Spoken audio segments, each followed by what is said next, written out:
Mais avant de commencer, on va faire un sound check. Alors, pouvez-vous lever la main si vous m'entendez? Clément, Frédéric, Koné, Philémon et tous les autres traders qui sont parmi nous ce matin. D'accord, merci à vous.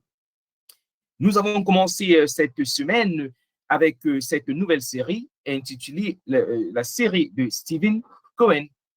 Lundi, nous avons vu l'introduction au marché financier. Alors, pendant ce webinaire, il était question pour nous de répondre à certaines questions, de savoir surtout pourquoi les gens traitent et comment les gens traitent. Alors, nous avons vu les différents types de marchés financiers en fonction de l'actif qui est tradé, mais aussi en fonction du mode d'opération du marché. Nous avons parlé de deux différents types de marchés financiers, dont les marchés centralisés, par exemple une bourse. Nous avons aussi les marchés décentralisés, par exemple notre courtier XM. Nous pouvons aussi classer les marchés financiers en fonction de l'actif qui est tradé. Nous avons par exemple le marché où nous pouvons acheter les actions des entreprises que nous appelons la bourse de valeur ou le marché boursier. Nous avons le marché où nous pouvons acheter les devises, n'est-ce pas? Là, nous parlons du marché Forex. Nous avons aussi le marché où nous pouvons trader les matières premières, qu'elles soient par exemple produits agricoles, produits métalliques ou produits énergétiques. Et lorsque nous tradons, n'est-ce pas, en utilisant les courtiers de gré à gré, OTC, nous avons, n'est-ce pas, les produits dérivés. Hier, nous avons vu l'introduction au Forex, la première partie. Il était question pour nous de comprendre le marché d'échange, le marché où nous pouvons trader des paires de devises. Alors hier, nous avons vu les participants du marché, le cycle de fonctionnement du marché, les différentes paires que nous pouvons trader, les paires majeures, les paires exotiques, les paires croisées. Et je me rappelle, je vous ai dit, si vous êtes débutant, mieux commencer avec les paires de devises majeures. Pourquoi? Parce que ces paires sont très, très liquides, n'est-ce pas? Parce qu'elles sont fortement tradées. Nous avons clôturé la session d'hier avec certaines terminologies comme les pips, comment calculer les profits et les pertes, mais surtout comment prendre des positions sur les marchés financiers lorsque nous voulons trader. Alors, ce matin, on va voir l'introduction au Forex, la deuxième partie.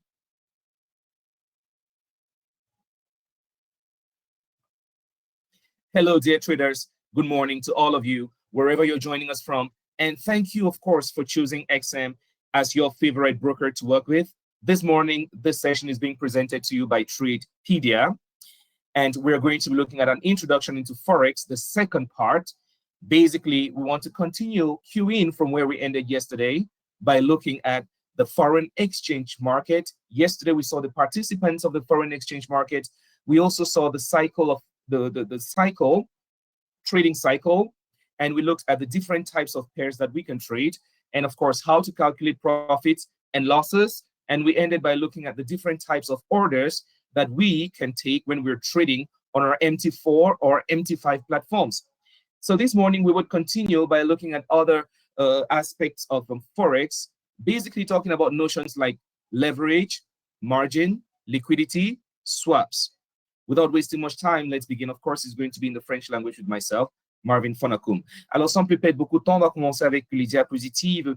Pour les nouveaux, je m'appelle Marvin Fonakoum, je suis professeur d'économie, trader certifié de Tradepedia, expert en analyse technique avec Tradepedia. Alors, à la fin de cette présentation, vous aurez la possibilité de télécharger le support, la version PDF. Et à 10 minutes, on va faire le market live où nous allons analyser, on va faire une analyse, n'est-ce pas, en live sur quelques actifs que vous allez proposer. Hello to you, Clement. Hello, Frederick, Herman, Philemon, and Kone, who are with us this morning. Bonjour à vous. Alors, commençons avec les diapositives. Mais tout d'abord, prenons cette introduction. Merci, Clément. Il dit, bonjour, coach. La journée se passe bien chez vous, par la grâce de Dieu. Oui, très bien, merci. Frédéric, est-ce que vous m'autorisez à enregistrer le cours d'aujourd'hui? Pas de souci, vous pouvez le faire, Frédéric.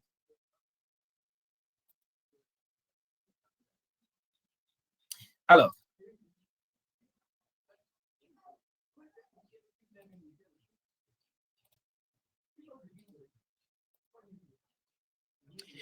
Ce matin, nous allons découvrir la différence entre un compte cash et un compte de marge. Ensuite, nous allons parler de l'effet de levier, l'importance, l'utilité de l'effet de levier. En anglais, on va parler du leverage. Et pour cette première partie, on va aussi voir, n'est-ce pas, la marge, donc la différence entre la marge requise, la marge libre, et on va parler de l'appel de marge. Cette séance est divisée en deux parties. Pour cette première partie, nous allons traiter, n'est-ce pas, ces sujets. Pour la deuxième partie, on va parler du glissement et du swaps. Alors, commençons tout d'abord avec ce compte, la différence entre un compte cash et un compte de marge. Cash account and margin account. Alors, si vous êtes là ce matin, forcément, vous avez déjà créé, vous avez ouvert un compte avec XM. Le compte que vous avez ouvert avec XM, c'est ce que nous appelons en finance compte de marge. Alors, dans le compte cash, le pouvoir d'achat maximal est égal au capital investi. Prenons un exemple. En d'autres termes, avec un dépôt de 500 $, vous pouvez acheter des actions, des paires de devises. En fait, vous pouvez trader, vous pouvez négocier sur les marchés financiers, n'est-ce pas, jusqu'à la valeur de votre dépôt, donc 500 $ et pas plus. Par contre, dans le compte de marge, le margin account, vous avez la possibilité de tirer parti de l'effet de levier, n'est-ce pas, pour trader des positions plus importantes que la valeur de votre dépôt. Donc, par exemple, avec un dépôt de 500 $, vous pouvez acheter ou vendre, n'est-ce pas, des actions ou des paires de devises équivalentes à, par exemple, 50 000 $. Donc là, vous avez utilisé un effet de levier fois 100. D'accord? Donc, 500 $ que vous avez déposé fois 100, ça fait 50 000 $. Donc, vous avez utilisé un effet de levier de 1 à 100. Alors, lorsque vous voulez trader les produits dérivés, les CFD, comme par exemple sur xm.com, alors là, nous avons ouvert un compte. Là, nous avons un compte démo, d'accord? Et étant donné que nous sommes en train de trader les CFD dans les contrats, alors nous avons la possibilité d'utiliser l'effet de levier. Pourquoi? Parce que ce compte, c'est un exemple d'un compte de marge. Ce n'est pas un compte cash, mais un compte de marge. Par contre, si je décide que, bon, je vais trader les actions, alors il va falloir créer un compte sur une société prestataire de services d'investissement, d'accord, comme Barclays. Alors, on va aller sur Personal Banking, Online Banking. Et là, nous avons la possibilité, n'est-ce pas, de créer un compte. Vous voyez ici, Investment Savings, Credit Cards, Borrowing, Bank Accounts, Digital Banking, Investments. Et là, nous avons différents, n'est-ce pas, types d'investisseurs, Small Investor, Transfer Account, International Trading, Barclays Price Improver. Alors là, on va prendre peut-être Smart Investor ou Transfer Account, Smart Investor. Et là, Choose Your Account. Donc, on va créer un compte. Account Choice, Investment IC, General Investment Account, Self-Invested. Alors là, vous voyez les différents comptes que nous pouvons créer, d'accord? Donc, si j'ai choisi, par exemple, pour ouvrir un compte là, c'est ce que nous appelons un compte cash. D'accord? Donc, c'est-à-dire, je n'ai pas la possibilité d'utiliser l'effet de levier, d'accord? Mais j'ai la possibilité de trader les actifs financiers, donc sur les marchés financiers, sans toutefois utiliser l'effet de levier. Pourquoi? Parce que Barclays n'est pas un courtier OTC, d'accord? Et cette société-là ne nous donne pas la possibilité de trader les produits dérivés, mais plutôt de trader les produits sous-jacents. Par exemple, les actions, lorsque vous achetez des actions, autant pour moi, là, vous achetez en réalité l'action elle-même, d'accord, dans le titre financier et non un contrat sur le titre financier. Est-ce que c'est clair? Bonjour à tous ceux qui nous rejoignent maintenant. Frédéric demande, est-ce que je peux publier l'enregistrement sur ma chaîne YouTube pour que les autres participants puissent suivre? Alors, pour le faire, il faut mettre, je crois bien, il faut mettre un lien. Il faut mettre un lien, d'accord, qui va amener vos auditeurs sur xm.com ou sur tradepedia.com, d'accord? C'est la seule chose que je peux vous dire, OK? Donc, mettez tout simplement un lien, d'accord, sur votre chaîne YouTube qui amène vos auditeurs sur xm.com, d'accord, ou sur tradepedia.com. Sinon, on risque de mettre droit d'auteur. Alors, maintenant, là, vous avez vu la différence entre un compte cash et un compte de marge. Parlons maintenant de l'effet de levier. Étant donné que l'effet de levier, pour nous, est la seule différence entre un compte cash et un compte de marge, d'accord? Alors, qu'est-ce que l'effet de levier? L'effet de levier est tout simplement un prêt fourni par le courtier, n'est-ce pas, XM, à l'investisseur ou au trader, qui lui permet de trader un montant supérieur à son solde initial.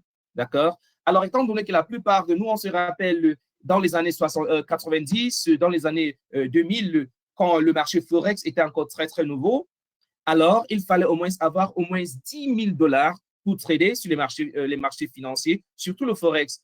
Alors, 10 000 dollars à l'époque, c'était quand même très, très difficile à avoir. Hein? Alors, vous voyez, maintenant, les courtiers, ils ont décidé d'appliquer ce concept de l'effet de levier pour nous donner la possibilité, n'est-ce pas, de trader avec 10 000 dollars, même si nous avons seulement fait un dépôt de 100 dollars. D'accord? Donc, on va utiliser un effet de levier de 1 à 10, de 1 à 100, de 1 à 1000. Avec notre compte de 10 000 dollars, de 100 dollars, nous avons la possibilité de trader des valeurs plus importantes que le solde de notre compte. Alors, le ratio, ça peut être de 1 à 2, de 1 à 3, de 1 à 20, 1 à 50. Donc c'est-à-dire tout simplement que 1 dollar sur votre compte, vous pouvez multiplier en fait votre dépôt x 2, x 3, x 10, x 20, x 50, x 100, x 200, x 500. D'accord? Sur xm.com, nous pouvons choisir l'effet de levier jusqu'à 1000 à 1. Alors, vous allez me dire, ben, monsieur, c'est génial, alors on va gagner beaucoup d'argent. Attention, attention, d'accord? Il faut savoir comment utiliser l'effet de levier à bon escient. Alors, si vous déposez, par exemple, 10 000 dollars sur votre compte et vous choisissez un effet de levier de 100 à 1, donc ça veut tout simplement dire, vous pouvez trader jusqu'à 100 fois 10 000 dollars. Donc, vous pouvez prendre une position de 1 million de n'importe quelle devise, d'accord? Donc, 1 million, c'est en termes de lot standard, comme nous avons vu hier, c'est équivalent à 10 lots standards, d'accord? Donc, prenons par exemple l'euro-dollar. Nouvelle lot, si nous prenons une position de 10 lots standards ici, vous voyez là, nous avons 1 million d'unités de la devise de base, l'euro. Donc, 10 lots standards. Nous pouvons prendre une position de 10 lots standards avec, n'est-ce pas, un effet de levier de 1 à 100 si nous avons fait un dépôt de 10 000 dollars. Et pour calculer les profits et les pertes, lorsque vous gagnez un PIP avec une taille de position de 1 lot standard, donc 1 lot standard, un PIP égale à 10 dollars. Donc, si le marché fait un PIP, vous venez de gagner 10 dollars. Si ça fait 10 pips, là, vous avez gagné 100 dollars. D'accord? Alors, 10 lots standard, un PIP égale 100 dollars. Donc, si le marché fait 10 pips, vous avez gagné 1000 dollars environ. Prenons un exemple. Alors, bonjour à tous ceux qui nous rejoignent maintenant. Alors, prenons cet exemple. Passons en revue deux scénarios. Donc, on va illustrer le fonctionnement de l'effet de levier, d'accord? Alors, disons que ce trader, on va l'appeler Frédéric. Alors, disons que Frédéric, il a effectué un dépôt de 10 000 euros sur son compte XM et il a décidé de trader, de choisir un effet de levier de 100 à 1. Alors, il y a une différence entre l'effet de levier du compte et l'effet de levier utilisé. D'accord? Par exemple, soyons très, très attentifs, s'il vous plaît. Par exemple, L'effet de levier d'un compte est tout simplement l'effet de levier que vous avez choisi au moment d'ouverture du compte. Donc, par exemple, vous pouvez choisir un effet de levier de 1 à 100, n'est-ce pas? Là, c'est l'effet de levier du compte. Je vous montre un exemple. C'est différent de l'effet de levier utilisé. Très souvent, il y a les traders qui me posent la question, mais monsieur, comment alors savoir l'effet de levier que je viens d'utiliser? D'accord? Il est très important pour nous de connaître la différence entre l'effet de levier du compte et l'effet de levier utilisé, d'accord? Très important. Je vais vous montrer un exemple. Alors, prenons cet exemple. Alors, vous constatez ici, prenons ce compte. Qu'est-ce que nous pouvons noter ici? L'effet de levier de ce compte, l'average, c'est 1 à 20, n'est-ce pas? Ça, c'est l'effet de levier de ce compte, d'accord, que j'ai choisi lorsque vous voulez créer ce compte. Alors, l'effet de levier de ce compte, c'est 1 à 20. Ça veut tout simplement dire qu'avec calculatrice, le solde de ces comptes actuellement est à 8742, d'accord? Donc, j'ai la possibilité de trader jusqu'à 8742 fois 20. Je peux prendre cette taille de la position. Je peux prendre cette taille de position dans 174 000 unités de base, n'est-ce pas? Dans un lot, 1,7 lot sur ce compte. La taille maximale que je peux prendre, n'est-ce pas? Voici la taille maximale que je peux prendre sur ce compte, d'accord? Alors, si je décide maintenant de trader avec un mini-lot, c'est 10 000 unités de la devise de base. Vous voyez, là, j'ai choisi d'utiliser cet effet de levier. 10 000, j'ai la possibilité de trader jusqu'à 174 000 si je dois utiliser tout l'effet de levier, mais j'ai plutôt décidé de prendre une position de 10 000 unités de la devise de base. Ça veut tout simplement dire que je n'ai pas utilisé tout l'effet de levier. Alors, l'effet de levier réel que j'ai utilisé, qui peut nous dire? Donc, prenons un exemple qui est très simple. J'ai choisi de prendre une position de 8742 ou 8000, tout simplement. Je prends cette taille de position, alors j'ai utilisé quel effet de levier? Qui peut nous dire? 1 à 1, 1 à 2, 1 à 3, 1 à 4, 1 à 20, 1 à 7. Qui peut nous dire la réponse, s'il vous plaît? Voici l'effet de levier du compte, 1 à 20, mais j'ai décidé de prendre une position de taille 8000. Donc, alors, je levier que je viens d'utiliser, l'effet utilisé pour prendre cette position. Les expérimentés qui sont parmi nous, j'attends vos réponses. Alors, oui, j'ai vu votre réponse, Clément. J'attends pour les autres. Nous avons dit l'effet de levier du compte. Le voici, 1 à 20. J'ai la possibilité de trader jusqu'à 20 fois mon solde. D'accord? Mais j'ai décidé de prendre une position de 8000 seulement. Et j'ai 8000 sur le compte. J'ai utilisé un effet de levier de combien? Alors, Frédéric dit qu'il ne comprend pas l'effet de levier. On va reprendre, hein, d'accord? Ah oui, là, il y a certaines personnes qui ont trouvé la bonne réponse. Mais vous venez de dire que vous ne comprenez pas l'effet de levier. Comment? Mais vous avez trouvé la bonne réponse. Merci, Herman. Merci, Frédéric. Alors, tout simplement, nous avons utilisé un effet de levier. Merci, Clément. Nous avons utilisé un effet de levier de 1 à 1. Donc, c'est-à-dire, là, vous êtes un très, très bon trader. Je ne dis pas bon trader parce que vous avez pris une très bonne position, mais vous avez maîtrisé l'effet de levier, d'accord? La maîtrise de l'effet de levier, c'est de comprendre comment ça marche. C'était comme si là, vous êtes en train de trader avec un compte cash, pas un compte de marge. Et je vous rassure, l'une des raisons principales pour laquelle la plupart des traders crament leur compte, finissent par cramer leur compte, c'est à cause de l'effet de levier. Ils ne savent pas, ils n'ont pas la maîtrise de l'effet de levier, d'accord? Donc, ce n'est pas parce que j'ai la possibilité de prendre une position de 20 fois 8000 que je dois absolument prendre cette position. Non, je peux décider de prendre une position de 8000. Donc là, je n'ai pas du tout utilisé l'effet de levier. Je n'ai pas du tout utilisé l'effet de levier, n'est-ce pas? J'ai choisi un effet de levier de 1 à 1. Étant donné que j'ai 8000 sur mon compte, j'ai pris une position de 8000, je n'ai pas utilisé l'effet de levier. OK? Alors, prenons cet exemple. Frédéric, il a fait un dépôt de 10 000 euros sur son compte. Il a choisi un effet de levier du compte de 100 à 1. Ça veut tout simplement dire qu'il a la possibilité, s'il décide, il a la possibilité de prendre cette taille de position, 10 lots standard. Il peut très bien décider de ne pas trader ainsi, de prendre une position de 1 millilot, donc de ne pas utiliser cet effet de levier. Mais là, il a décidé d'utiliser tous les effets de levier disponibles. C'était comme s'il conduisait une voiture juste à la 5e vitesse. Il a décidé d'utiliser tous les effets de levier. Et là, disons par exemple qu'il a payé l'euro-dollar au prix de 1,1300 et il a gagné 100 pips. Donc, le prix est passé. Après 15 minutes, le prix est passé à 1,1400. Sûrement, il y avait une annonce économique, n'est-ce pas, qui concernait l'Union européenne. Et là, l'annonce était plutôt positive pour l'économie européenne. Et là, il a gagné 100 pips à moins de 15 secondes, à moins de 15 minutes. Là, vous voyez, il vient de doubler son argent. Il vient de réaliser un gain de 100%, 100% de bénéfices. Alors, parce qu'il dit, mais le trading est facile. C'est plus facile que les paris sportifs. Mais non, ça, c'est le trading, ce n'est pas un jeu d'hasard.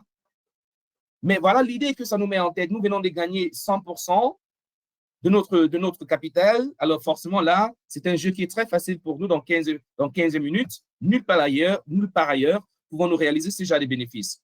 Il vient de réaliser ce gain de 100%. Pourquoi? Parce qu'il a utilisé l'effet de levier.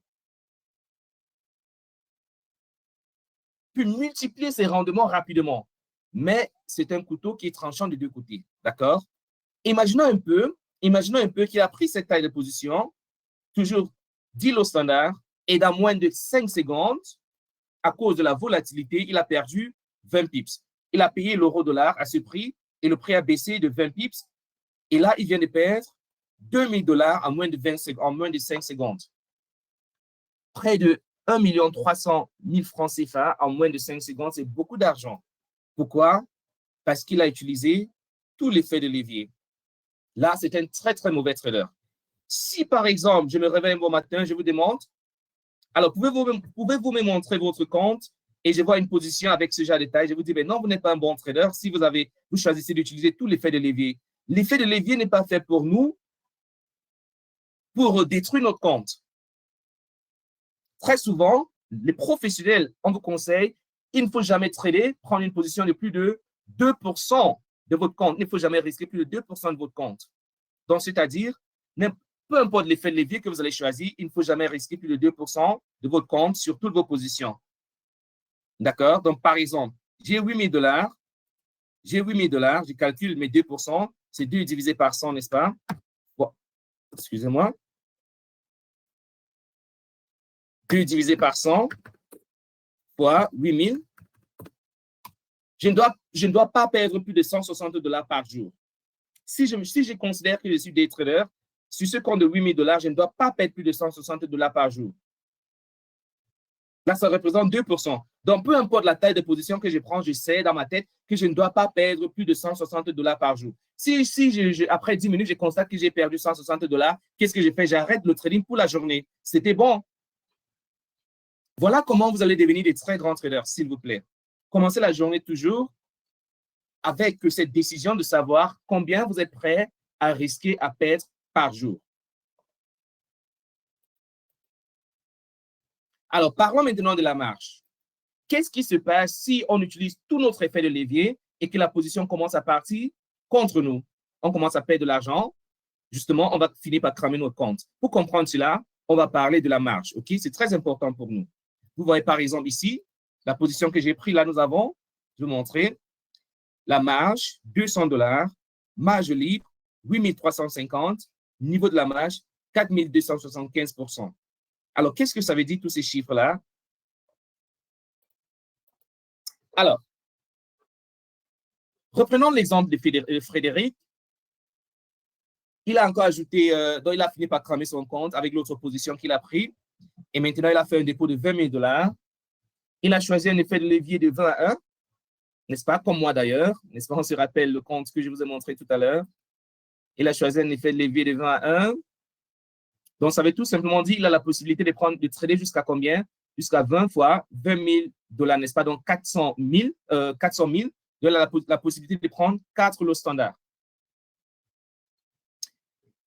Alors, on peut calculer la marge requise, n'est-ce pas? La marge requise. La marge requise pour les positions ouvertes est tout simplement 1 divisé par l'effet de levier. Donc, l'effet de levier, c'est 20, d'accord? Donc, on va prendre 1 divisé par 20, ça nous donne 5%. Ça veut tout simplement dire, à chaque fois qu'il va prendre une position, XM va d'abord garder 5%, n'est-ce pas, de son solde comme garantie.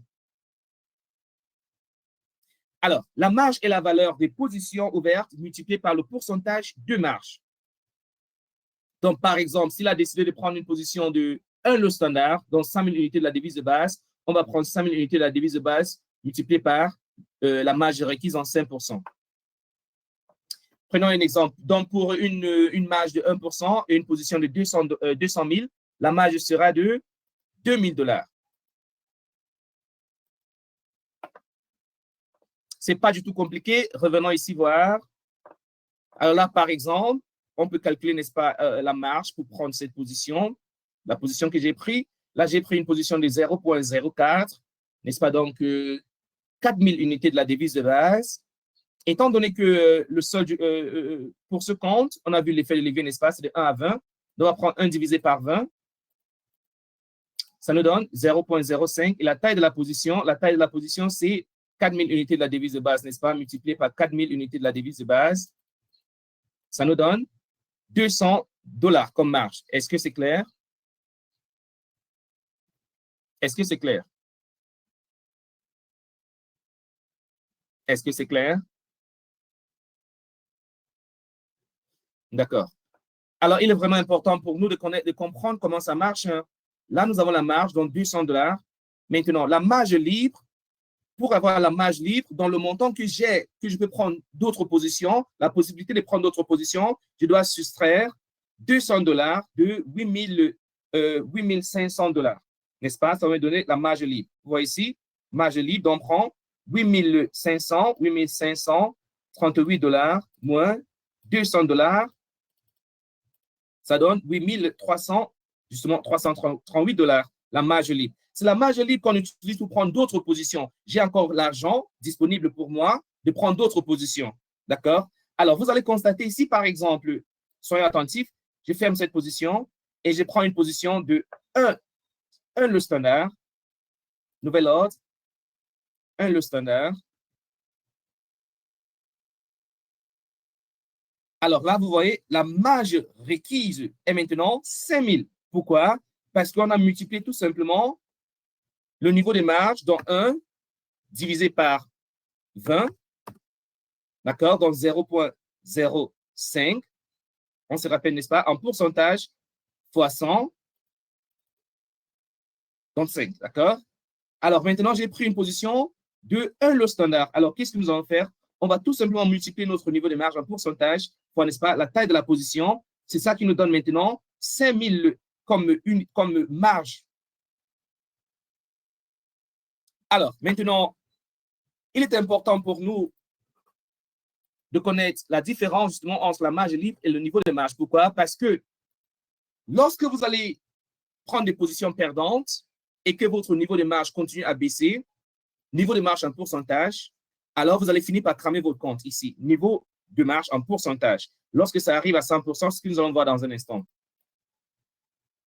Alors, pour un compte avec un solde, donc ce trader-là, il a pris une position de 10 lots standard. Il a pris une position au prix de 1,1300. Il n'a pas encore gagné de l'argent. Il a seulement payé, n'est-ce pas, le spread. Solde du compte, c'est 20 000, comme nous avons dit. Et là, la marge requise, justement, les calculs que nous venons d'effectuer, marge requise, 10 000 $. Marge libre, 10 000 $. Et niveau de marge, 200%. Alors, s'il continue à payer de l'argent, vous allez voir, ce niveau de marge, ça va continuer à baisser maintenant. Étant donné qu'il a pris une position qui est perdante, le prix est passé de 1,1300 à 1,1200. Là, il a perdu 100 pips. 100 pips multiplié par la taille de la position, ça fait 10 000 $. Il vient de perdre 10 000 $. Et maintenant, qu'est-ce qui se passe? Le niveau de marge est descendu, c'est maintenant à 100%. D'accord? Donc, il n'a pas de marge libre. Au début, il avait 20 000 $. il vient de perdre 10 000 $, donc il reste avec 10 000 $. Étant donné que la marge, c'est 10 000 $, maintenant, il n'a pas de marge libre, donc il ne peut pas prendre d'autres positions. Le niveau de marge est maintenant à 100%. Alors, lorsque votre marge atteint 100%, vous n'avez plus d'argent, vous n'avez plus de marge libre pour ouvrir une nouvelle position. C'est ce que nous appelons la zone de danger. Un mot que les traders ne veulent pas entendre, c'est ce que nous appelons l'appel de marge, le margin call. D'accord? Alors, lorsque votre niveau de marge ça chute à 50%, vous entrez dans le territoire du margin call, appel de marge. Qu'est-ce que ça veut dire? C'est tout simplement un territoire où vous devez déposer plus d'argent, n'est-ce pas? Ou commencer à fermer certaines de vos positions ouvertes afin de respecter vos exigences de marge et de ramener votre niveau de marge à 100%. Donc, votre niveau de marge, ça doit toujours être au plus bas 100%. Donc, vous pensez à cela comme un avertissement. Si votre position continue de perdre de l'argent et ça chute à 20%, là, vous avez cramé votre compte, n'est-ce pas? XM, le courtier, va tout simplement commencer à fermer toutes vos positions pour ramener le niveau de marge à 100%. De cette façon, XM et vous, vous êtes protégés, n'est-ce pas? Et dans les deux, le courtier et l'investisseur éviteront de perdre plus d'argent que ceux initialement déposés dans le compte dans des conditions de marché normales. Très souvent, vous allez voir des traders qui ont cramé leur compte. Le seuil de leur compte, c'est à moins $300, moins $250, moins $100. Vous allez demander, mais vous avez moins $100, moins $200. Qui va payer ces $200-là? Vous voyez, justement, parce que vous n'avez pas respecté, vous n'avez pas utilisé l'effet de levier comme un professionnel. Alors, de façon générale, je dis toujours aux traders, il ne faut jamais prendre une position, ne laissez jamais votre niveau de marge descendre à plus de 500%, à moins de 500%. Donc, c'est-à-dire, cette position-ci n'est pas idéale, même si c'est une position gagnante. Alors, si je prends une position de 0,5, je constate ici, le niveau de marge est à 300%. Alors, la taille de cette position n'est pas idéale, n'est-ce pas? Ce n'est pas idéal. Il faut quand même que le niveau de marge soit au-dessus de 50%. Donc, 0,2 par exemple. Là, vous voyez, au-dessus de 500%, ça va. Est-ce que je dois prendre d'autres positions? Non. D'accord? Donc, vous pouvez de temps en temps regarder le niveau de la marge. Hein. Si ça descend à plus de 500%, s'il vous plaît, ne prenez pas d'autres positions sur le marché. Au plus bas, 500%. 500%. Est-ce que c'est clair? Alors, rapidement, on va faire notre market live maintenant. Et après, on va commencer avec la deuxième partie. Parce que parmi nous, nous avons les traders expérimentés qui sont là parce que, n'est-ce pas, ils veulent faire quand même une analyse pour ce matin, voir des positions qu'ils peuvent prendre pour la journée, surtout les day traders, les scalpers. Donc, on va prendre 10 minutes pour faire notre market live. Et quand nous allons revenir, on va continuer avec la deuxième partie, donc la liquidité, les glissements et les swaps. Commençons avec le market live. On commence avec quel actif, s'il vous plaît, ce matin?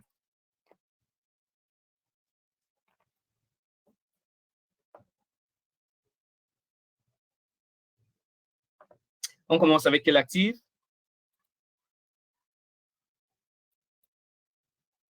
D'accord, GBP USD.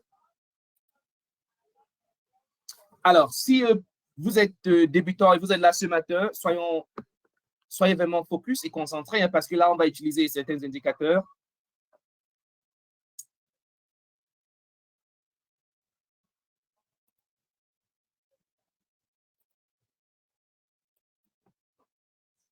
On va commencer avec le daily time frame. On commence toujours avec le daily time frame, n'est-ce pas? Alors, sur le daily time frame, nous sommes dans une tendance baissière qui est très claire. Nous pouvons voir, n'est-ce pas, cette tendance baissière. Le marché continue à faire des creux qui sont de plus en plus bas. Et cherchons à voir si nous pouvons trader avec une ligne de tendance. Cette technique, est-ce que ça marche? Non, ça ne marche pas. Oui, il est quand même vrai que bon, là, on peut insérer cette ligne de tendance. Essayons de voir si nous avons la possibilité de trouver un canal de prix.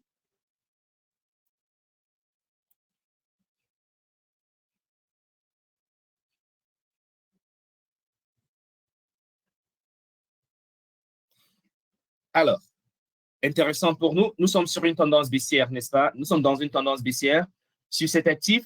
Alors maintenant, on va descendre un peu sur H4, n'est-ce pas, pour peaufiner notre stratégie, raffiner un peu notre niveau d'entrée. Alors, on va seulement chercher à prendre des positions sell Utilisons maintenant un oscillateur pour voir, par exemple, si on va avoir une condition de surachat qui va nous permettre de prendre une position sell. Pour le moment, le RSI ne nous montre pas un signal sell. Utilisons un autre oscillateur pour voir, n'est-ce pas, si nous sommes dans une situation du marché extrême, l'IMI. Alors, avec l'IMI, nous n'avons pas de conditions de surachat. Donc, pour l'instant, sur H4, nous n'avons pas de signaux sell. Descendons un peu sur H1. Alors, sur H1, non plus, nous n'avons pas de signaux sell en utilisant cette technique de zone de surachat et de survente. Aucun de ces indicateurs sont au-dessus du niveau de 70 sur H1. Descendons maintenant, enfin, sur M30 pour les day traders. Alors, pour les day traders aussi, nous avons la même chose. Nous n'avons pas de signaux. Alors, maintenant, nous sommes dans une phase d'accumulation. Nous sommes dans une phase d'accumulation. Alors, qu'est-ce que nous devons faire? On doit patienter. Patienter pour attendre quoi? On va attendre, n'est-ce pas? Enfin, on va voir le mouvement. Il y a plus de probabilité que le mouvement va plutôt être baissier. D'accord? Alors, on va chercher à prendre des positions sell. Et là, voilà mon analyse pour cette paire de devises. On va continuer avec une autre stratégie, utilisant la variation journalière. Alors, en utilisant la variation journalière, on va commencer avec le début de la journée, qui était plutôt à 2 heures, heure de la Russie. D'accord? Voici le début de la journée. Et pour la variation journalière, on sait très souvent que cette paire de devises, ça fait, on va vérifier sur investing.com, tools, calculateur volatilité, GBP USD pendant les 10 dernières semaines. Et là, nous avons GBP USD ici en bas, ici en haut, autant pour moi. Pendant les 10 dernières semaines, voyons la volatilité, nous avons une volatilité de 100 pips. Donc, ça fait en moyenne 100 pips du haut à bas, du plus haut au plus bas. Alors, si on considère que, par exemple, ici, nous avons le plus haut de la journée, voici le début de la journée, alors forcément, cette paire de devises va faire soit 100 pips ici en bas. Donc, ça va arriver à ce niveau de 1.2487. 1.2487, d'accord? Par contre, si nous avons un creux ici, on ne sait pas trop si nous avons peut-être un creux ici, et là, forcément, cette paire de devises va faire 100 pips haussier. Donc, 1.2542, 42 à 1.2642. Alors, la deuxième chose que nous pouvons faire, c'est de vérifier notre calendrier économique, n'est-ce pas, pour voir si nous avons quelques annonces économiques aujourd'hui qui peuvent impacter la valeur de la livre sterling contre le dollar américain. Calendrier économique, et là, nous avons quelques annonces aux États-Unis, c'est à environ 14h45. Nous avons le Global Services, ISM Non-Manufacturing, mettons ceci en français.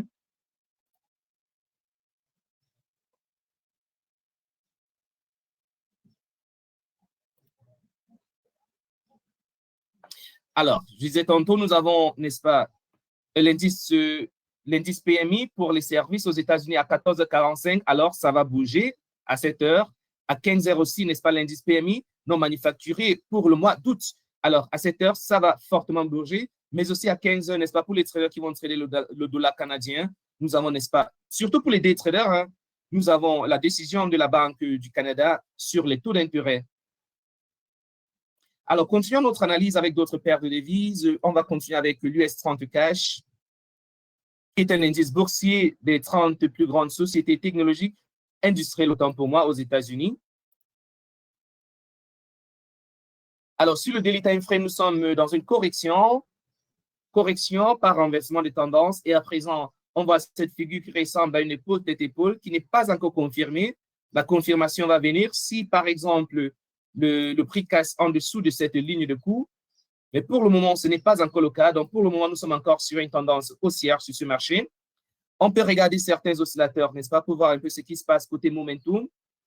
Commençons avec le Relative Strength Index. Et là, côté momentum, pour le moment, le momentum est plutôt baissier. Confirmation avec le ROC, pourquoi pas. Ajoutons le niveau d'équilibre. Le niveau d'équilibre du ROC, je crois, c'est à 50. Non, à 0, autant pour moi. Le niveau d'équilibre du ROC, c'est à 0. Alors, voyons voir ce que le ROC nous montre. Mais le ROC nous montre plutôt, n'est-ce pas, un momentum haussier. Donc là, nous avons deux signaux différents. nous avons un signal baissier sur le RSI, un signal haussier sur l'Europe pour le momentum. Alors là, il faut nous utiliser peut-être un indicateur de tendance. Cherchons un peu l'Ishimoku. On va prendre le nuage Ishimoku pour voir ce qui se passe, n'est-ce pas? Vous savez, le nuage Ishimoku, c'est un indicateur mineur. Et là, le nuage est encore vert. D'accord? Ça veut dire ça correspond avec ce que le roc nous montre. Donc là, nous avons le momentum haussier. Ishimoku, confirmation avec l'Ishimoku. Vous voyez, l'Ishimoku nous montre encore un nuage vert. Il est bien vrai que les bougies sont dans le nuage maintenant, mais vous voyez, dans l'avenir, il y a plus de probabilité qu'on va voir la continuation de cette tendance haussière. Et là, je vais finir avec mon analyse sur l'US 30 cash. Il a demandé sur H4. Alors, sur H4, voyons voir. On va chercher à prendre des positions buy, d'accord? Pour le moment, ce n'est pas le cas. Il faut attendre, n'est-ce pas, pour que cet actif soit survendu. Et bon, si le prix, si l'indicateur descend en dessous de ce niveau 30, on va chercher à prendre des positions buy, d'accord? Pour continuer dans cette tendance haussière.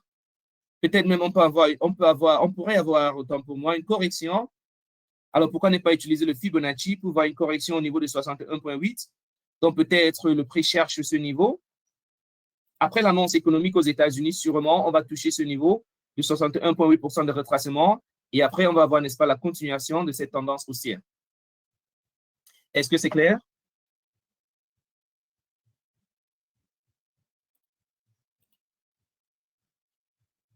D'accord.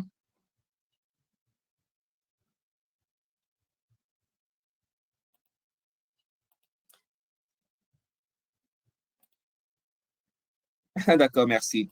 Merci Clément et dit coach, bonne analyse. Alors, nous allons finir de faire une analyse sur la livre sterling contre le dollar américain et sur le Dow Jones en H4. Alors, continuons maintenant avec les diapositives. Vous avez la possibilité de télécharger votre fichier PDF. Alors, dans cette partie, nous allons rapidement parler de la liquidité, les glissements et les swaps. Et j'aime trop parler des swaps parce que là, j'ai un compte uniquement pour les swaps. Je traite sur ce compte uniquement pour gagner les swaps année après année. Donc, je pourrais avoir 50 000 $ et je place ce 50 000 $ uniquement pour gagner les swaps, n'est-ce pas, comme un compte d'épargne. Alors, la liquidité du marché, ça fait référence à la capacité d'un marché à acheter ou à vendre un actif rapidement et sans modifier de manière significative son prix. D'accord? Alors, si vous allez au marché, par exemple, pour acheter peut-être les fruits ou les légumes, si le marché est liquide, alors forcément, vous allez trouver les fruits et les légumes. Si le marché n'est pas liquide, alors vous n'allez pas trouver les fruits et là, ça va jouer au prix. Alors, la liquidité est un élément crucial de tout système financier. Les marchés liquides sont caractérisés par un volume élevé, n'est-ce pas? Et les actifs sont faciles à acheter et à vendre sans que le prix ne bouge pas de manière significative.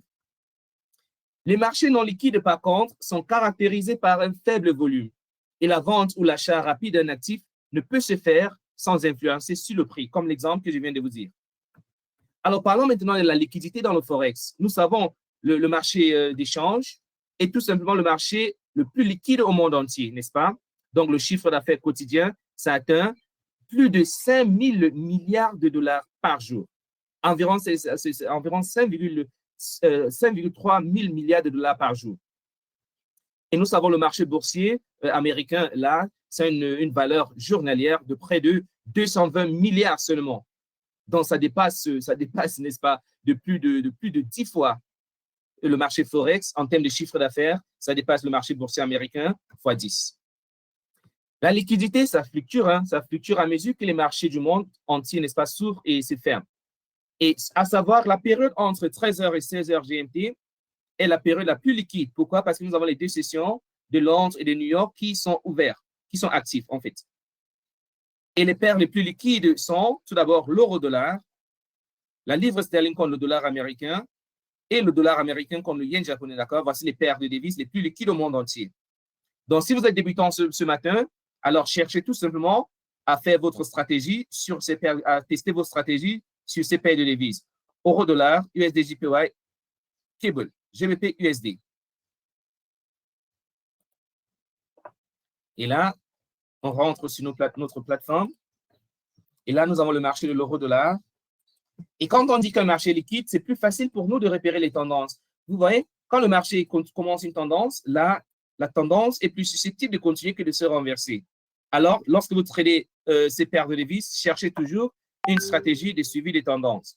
C'est la raison pour laquelle je vous ai dit tout à l'heure, sur la livre sterling contre le dollar américain, GBP-USD, on doit uniquement chercher à prendre une position sell. Hein. Sauf si vous êtes un trader expérimenté, vous comprenez quand même comment trader en contre-tendance, mais sinon, cherchez à prendre une position sell. Cherchez à prendre une position sell sur cet actif. Ne cherchez pas à acheter. OK?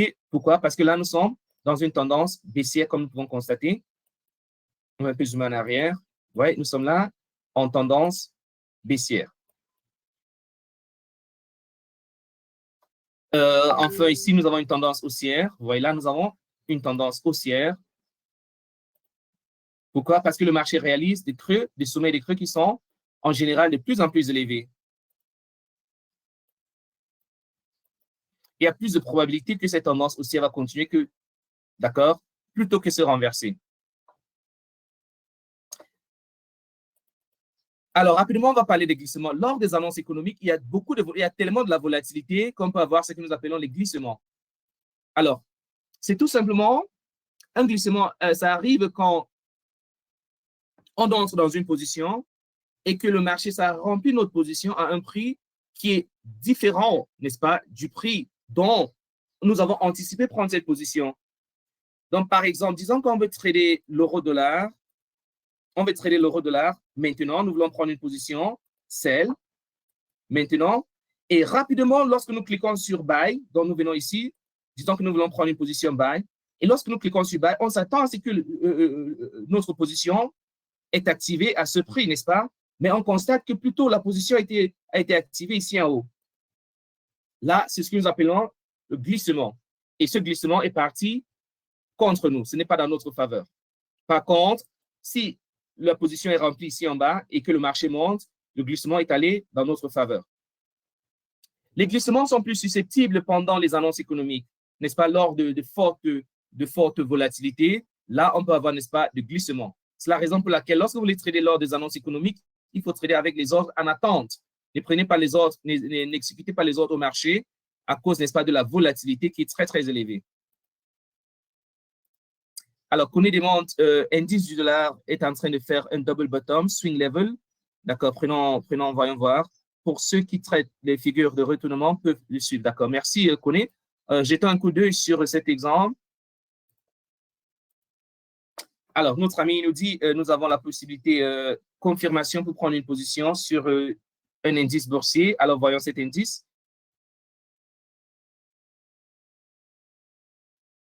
Alors, voyons l'unité de temps en question. Il a dit quelle unité de temps? Daily time frame. Donc, USD MXN, d'accord.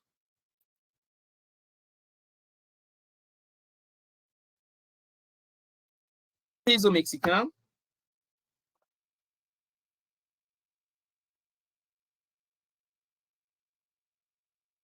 C'est où?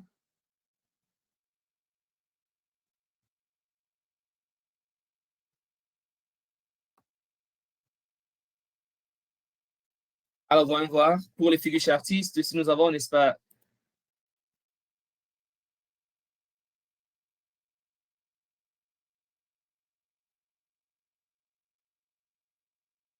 alors, on va patienter quelques minutes.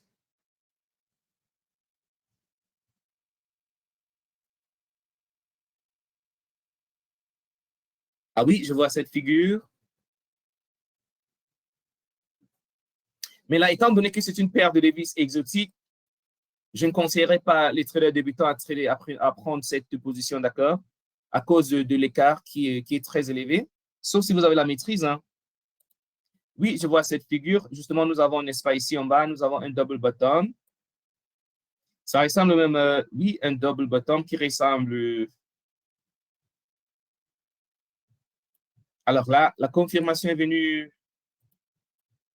On vient d'avoir la confirmation. Pour le stop loss, on va placer notre stop loss ici en bas. Et pour le take profit, quelque part ici en haut. Très belle analyse. Merci. Sûrement la fin de cette tendance baissière. sûrement la fin de cette tendance baissière qui a duré tout d'abord ligne de tendance.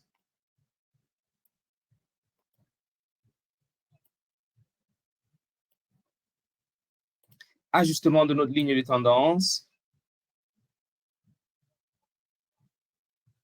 Ici, ici, ça ressemble au principe de ventilation en fait.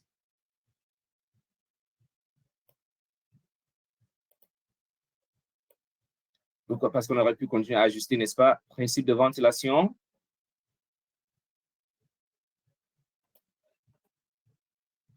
Ah oui, c'est pas mal du tout, hein?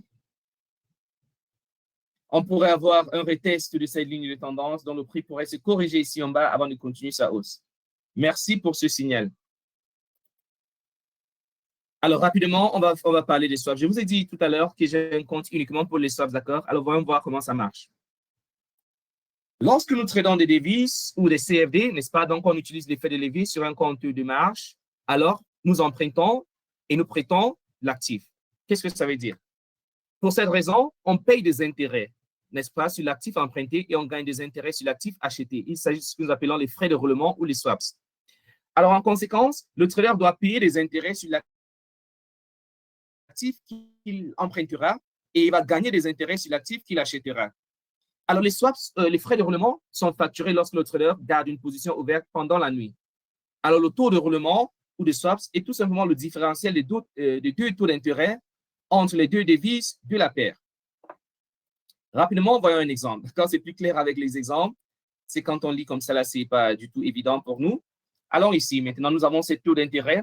Donc, disons que nous voulons trader le dollar américain contre le yen japonais.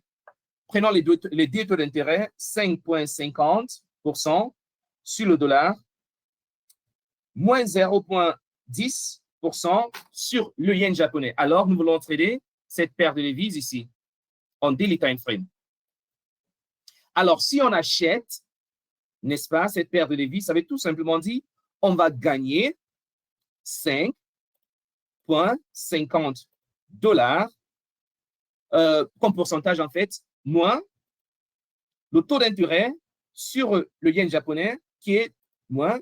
Donc là, c'était comme si, comme nous avons moins et négatif encore, ça va devenir plus, n'est-ce pas, 0,10.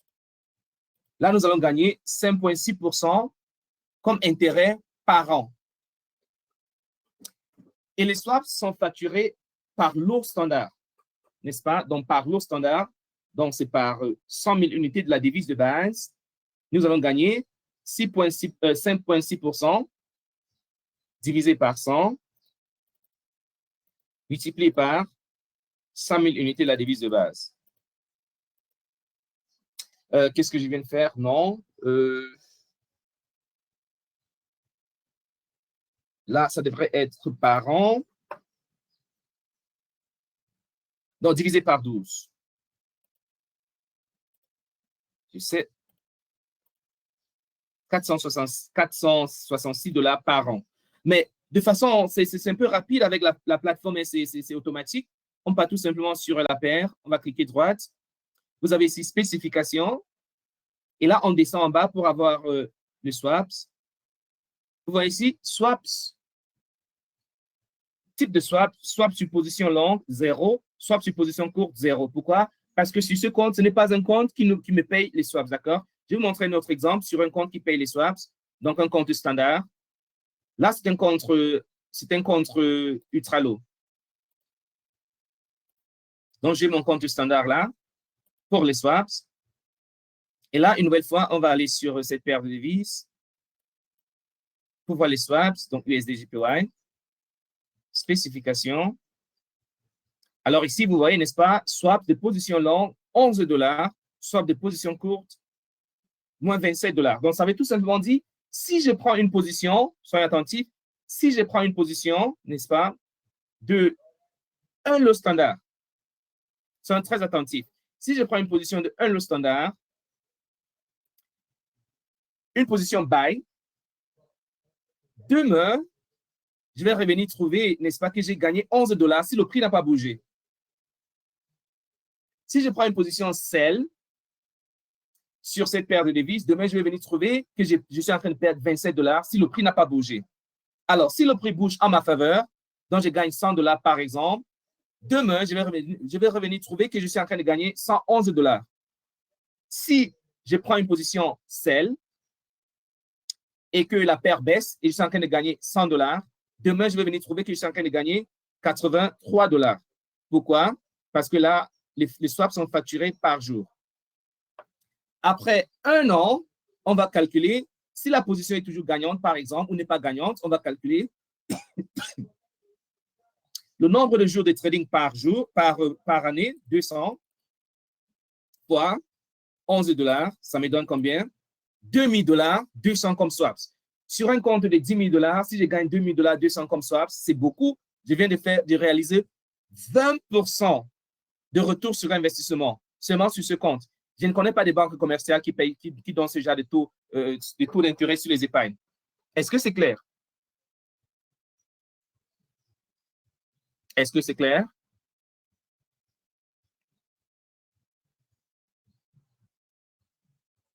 Donc, au lieu de créer un compte d'épargne avec, n'est-ce pas, vos banques commerciales, étudiez tout simplement le différentiel entre le taux d'intérêt, d'accord, et prenez les positions en conséquence. Le problème est que si vous prenez une position et la position est perdante, alors là, vous allez finir par perdre de l'argent, OK, au lieu de gagner de l'argent. C'est la raison pour laquelle il faut quand même étudier les paires. Imaginez un peu un trader qui a pris une position en janvier sur l'euro-dollar, sur cette paire de devises.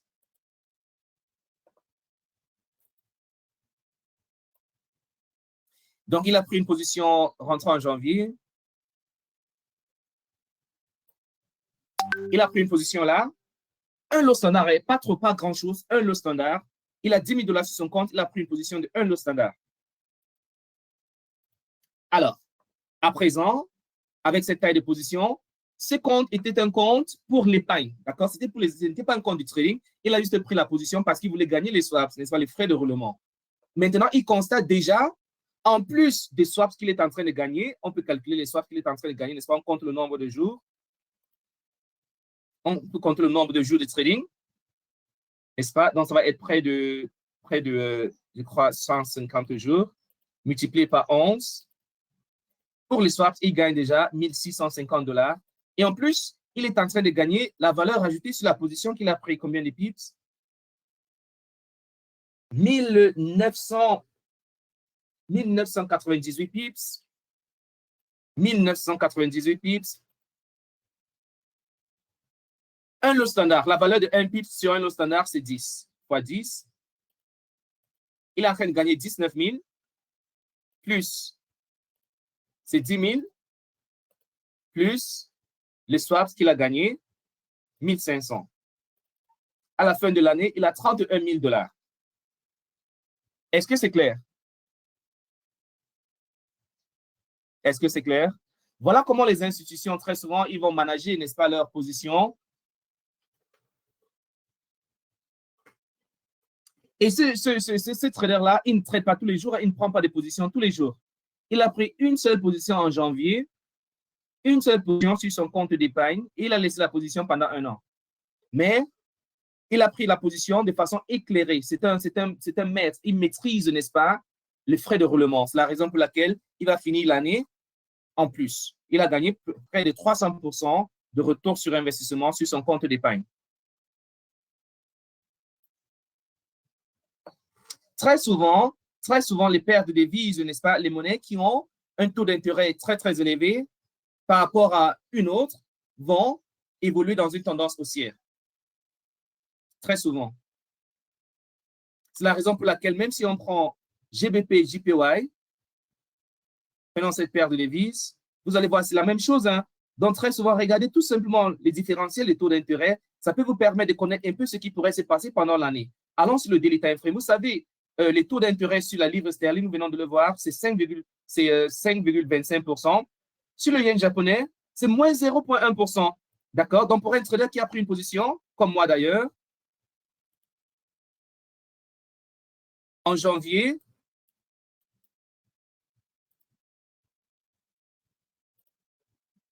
et là, forcément, cette tendance haussière, il va aussi en même temps gagner les swaps. Il vient de gagner 3298 pips. Une position de 1, le standard, c'est beaucoup d'argent.